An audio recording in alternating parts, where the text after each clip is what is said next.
Hi YouTube, this is Tara, a little crazy here. I'm filming by myself again. I'm going to make by request a easy mac and cheese that's kid friendly from a subscriber, Jerry Lynn.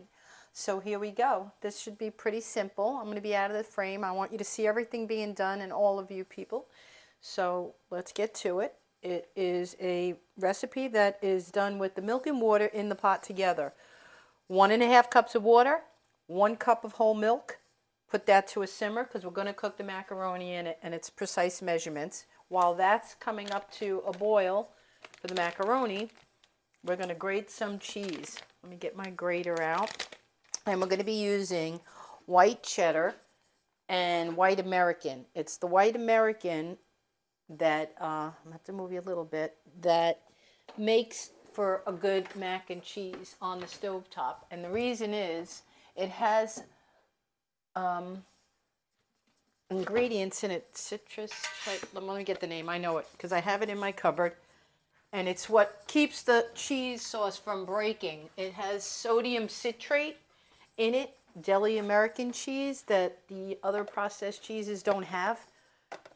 So I'll write that all in the description because it's pretty interesting why I used to always make a stovetop and it wouldn't come out right. And I'm sure lots of you try and do and have the same issue. Okay, I have to keep an eye on that while I'm grating because as soon as that comes up to a little bit of a boil, we're going to throw that pasta in there. And this came from 2 different places and it made its way to the test kitchen. That's why I trust it, because they show you step by step, and I haven't eaten it or tried it yet, but we'll see.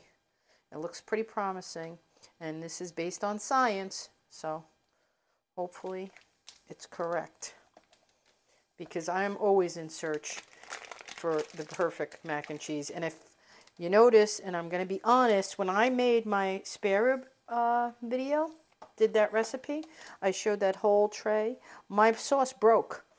It was sort of like curdled, and when you use the flour and the...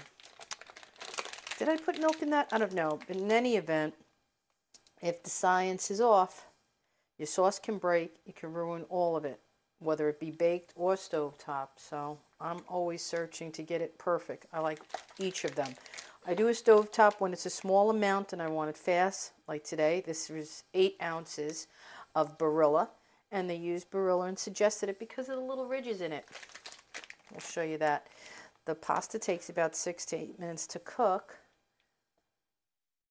And I have to get a good cup of this, so bear with me.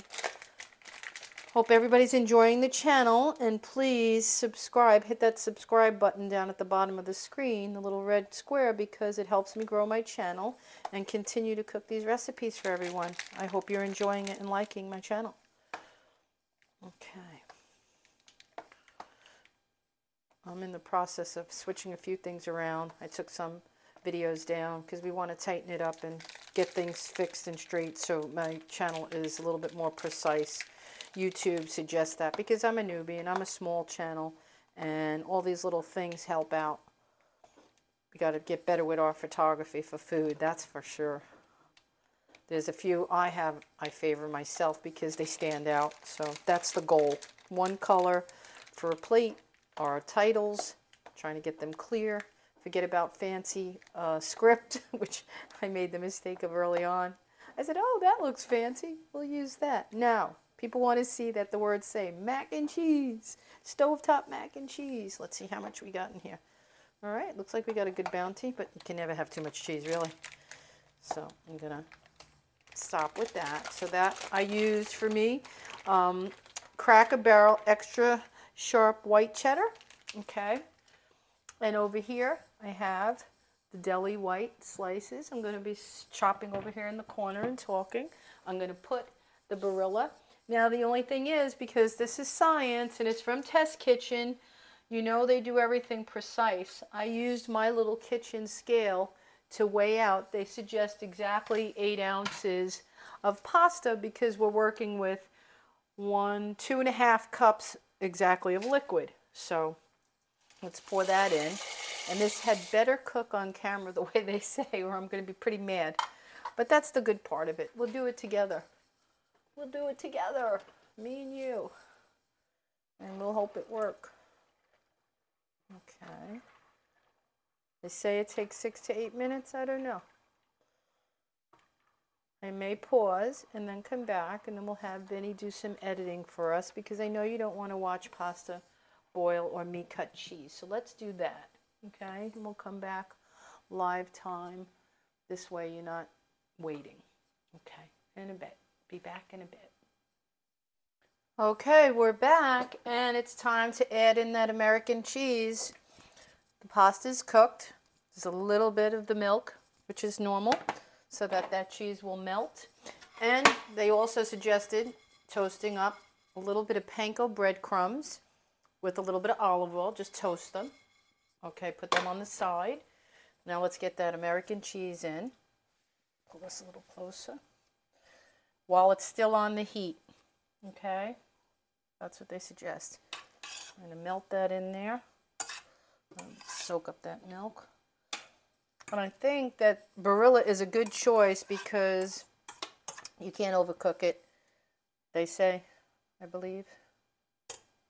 And those ridges really grab onto the cheese. Now, they suggest that we put the American cheese in, melt that on the heat, then remove it from the heat, and then we're going to add in the cheddar. So we'll see how that goes. Move our cutting board over here. Okay, now let's get this all stirred in. It's starting to melt in nicely.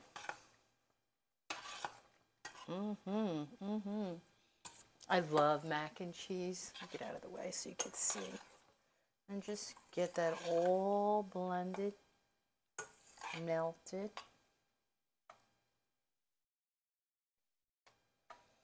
And they suggest a teaspoon of Dijon and some cayenne. I don't have any cayenne, but I am going to put a teeny bit of Dijon. I'm going to put like a little bit. That's like a little bit more than a demi-tasse.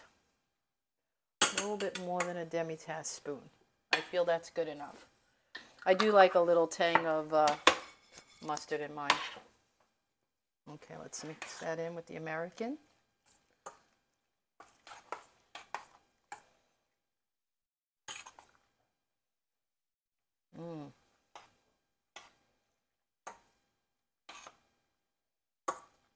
Make sure it's all incorporated and melted. Okay, and then I'm going to show you when I plate it. Okay. Now what has to happen, what has to happen is we took it off the heat. We're staying in a neutral spot here where my middle ground is. I don't want to mess this up. I want to make sure it's completely off any heat. Okay, I'm going to move it up to here. Hopefully you can see that. Okay, let's move you up too. Sorry guys, a little chaos here. A good recipe has a little chaos. Okay, now they say to put in the cheddar and then let it mix in a little bit and then melt it, so I think this doesn't break or something. I'm not sure 100%. I really am not. But they want it to melt in here. Slowly. I'm going to put the lid back on and let it just do its thing. She said mix it in a little bit. So it gets, mix it in a little bit.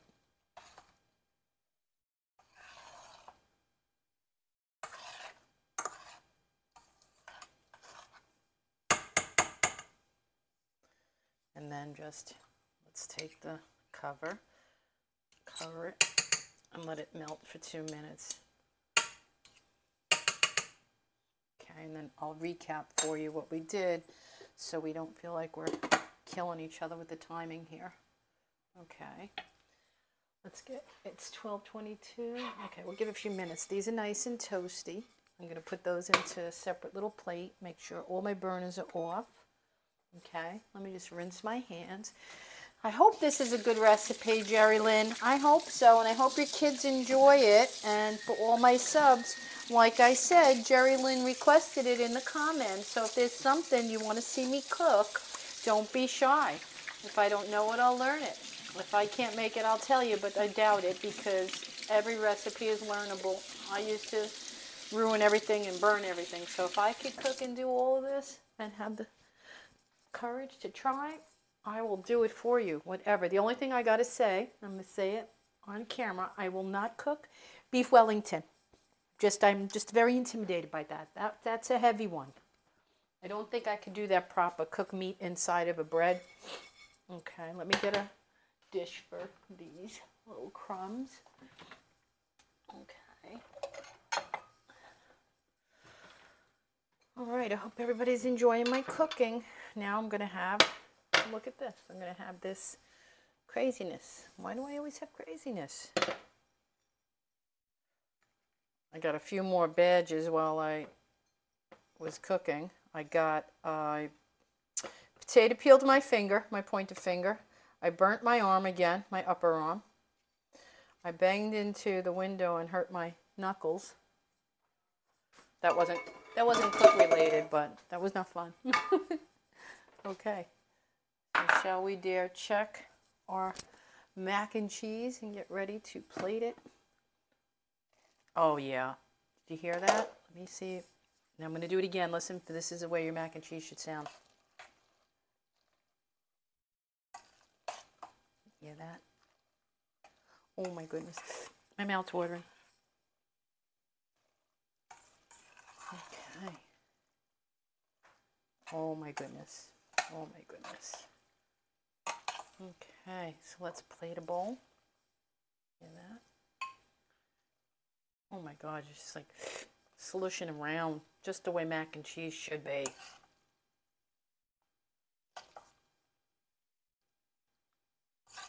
Jerry Lynn, thank you. If you didn't request it, I would have never found this recipe, and I probably wouldn't have made it. I would have made my own or kept struggling around. Let's pour some of these little crumbs on the top. Give it a little bit of texture and beauty.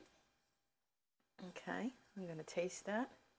Let me get a fork. Oh, my mouth is so watering. I absolutely love and adore mac and cheese. So let's see. I'm going to pull it back for a minute. Okay, there you go. See that? A shot. Just it's a little hot. It's like a half. Oh my God. My Lord. You gotta love science. This is absolutely delicious. Absolutely. Best mac and cheese I've made on the stovetop ever. Oh my God.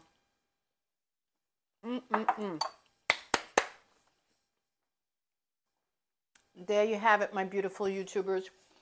Mac and cheese on the stovetop. Easy to do. Absolutely delicious. I hope you enjoyed this video. Like and subscribe, and I'll see you in the next one. It's going to be a good shrimp dish.